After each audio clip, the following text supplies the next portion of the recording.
Welcome back to the Elias Macko Show, second hour of the program. Now, you heard it in Trudy Mason's newscast. Tensions between the United States and Iran at their highest levels in years. War could be on the horizon. Second round of nuclear talks between the U.S. and Iranian officials is underway in Geneva, but sources say the diplomatic process has not yet produced a breakthrough. And there's a growing expectation that if negotiations fail, the United States could move forward with significant military action against Iran in the coming weeks.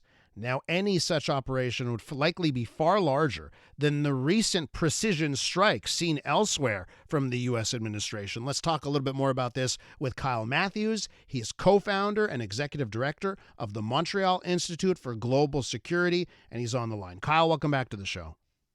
Thanks for having me on, Elias. What do you think? Is war on the horizon here? Well, if you look at what the U.S. is moving, their military might, a third of the U.S.'s naval power is now in the region, in the Middle East, prepping to do something against the Iranian government. And yesterday, there were quite a few social media accounts that track U.S. Flights, military flights, showing a massive surge of planes flying to Europe and on their way to the Middle East. So the U.S. is positioning a lot of military might that suggests that something is going to happen sooner rather than later. And I think that type of tracking, the actual ships and military might, much more useful than the other trackers about how much pizza is being ordered around the Pentagon. But I think sometimes that can be useful as well. So I guess push will come to shove here. What is at play here on how the U.S. will determine whether they're going to go through with military action or not? Well, there are a couple of issues. I mean, the U.S. relationship with the Iranian theocracy started off 47 years ago on a bad foot. They took American diplomats hostage. There's always been a tense relationship. However, it doesn't help that the Iranian government tried to assassinate Donald Trump just a few years ago after his first presidency. Then you have the relationship with the war with Iran, the war with Israel, of which the U.S. is an ally, and then the nuclear issue. And then Trump also said that he had the backs of the protesters since late to December. There have been over 20 to 30,000 Iranian civilians killed by the regime in protests. So there's a multiple of issues, but I do think it's really the nuclear issue and the threat that Iran poses to the U.S. And to the region that has the U.S. government operating in this manner. If the U.S. does strike, how elaborate, how multifaceted do you think this strike would be? I think it would be very significant, and there are already reports coming out that the U.S. Military has drawn up plans to target not just military sites but political leaders. So of the theocratic regime, so that would effectively be killing not just military officials but also the political leaders, the religious leaders of that country, which would see the government possibly collapse and the country spiral into a situation that we don't know what could lead to it. But I think it would be quite significant. What are the off ramps here? Like, what are the ways this could be averted?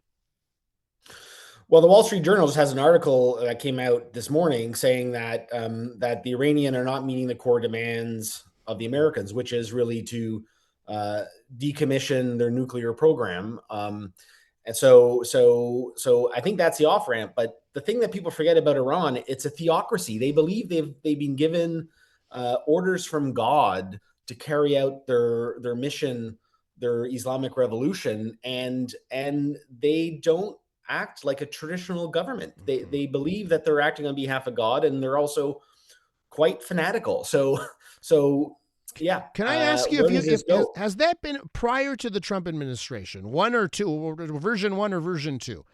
Has that been a mistake made by U.S. administrations treating Iran as a rational actor when, as you point out, rightfully so, it's a theocratic state?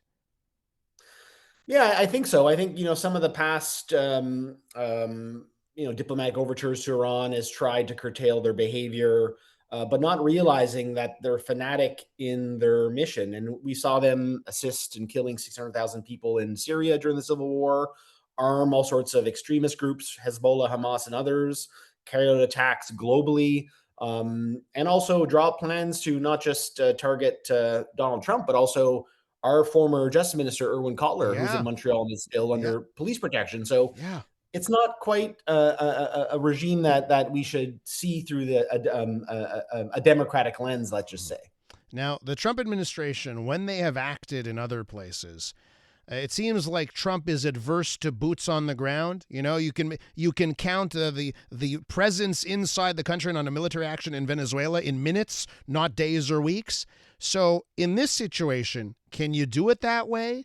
Or does military intervention in Iran mean that there will have to be some sort of boots on the ground? So, yeah, I think the Iranian situation is very different than Venezuela. I think the Iranian Revolutionary Guard is much stronger. Venezuela depended on Cuban security for protection, and what the U.S. did in Venezuela was basically arrest the leader and left the regime in place. But if you do that with the Iranians, there's still the theocratic thing is in place. So are they going to do targeted strikes? Will they put boots in the ground? I don't think there's a will for that. But also, what will be the blowback? What will Iran do against surrounding countries, the United Arab Emirates, U.S. bases, in the region? What will it do with the Houthis in Yemen? Will they be activated to carry out attacks? One really doesn't know, and that's why it really could open up a Pandora box. I wonder. I don't know if this is the right way to ask the question, but I'm going to do it anyways. From your mindset, what's the best case scenario here? What's the worst case scenario here as we inch closer to war? So I guess the best case scenario is that whatever the U.S. actions are taken out, that it weakens the regime, and then there is the will of the people are to change that regime, and it's done in a peaceful manner. The worst case scenario, however, is that it leads to intense destabilization of the country, leads to a civil war, and we see something like Syria, where for 10, 15 years, the country breaks apart. There are people, millions displaced, hundreds of thousands killed, and that is a possible scenario. So one has to be very, very careful. And also, Russia and China also have an alliance with Iran, and there are some of that military capability is now in the region. So what will they do? So this could be a dangerous situation. Yeah, you wonder if those actors decide to get more involved, what happens there, how combustible the situation gets. Can I just ask you, Kyle, on the nuclear front, there's no chance that Iran has secretly, they've got some weapons? There's no chance of that? Do we know for a fact? No one knows for sure, but I would trust the intelligence coming from Israel and why their attacks were carried out. They think that it was close, but one never knows for sure. But chemical weapons, other weapons programs, they do have that. Kyle, got to leave it there. Always great talking to you and your insight on these weighty subjects. Appreciate it.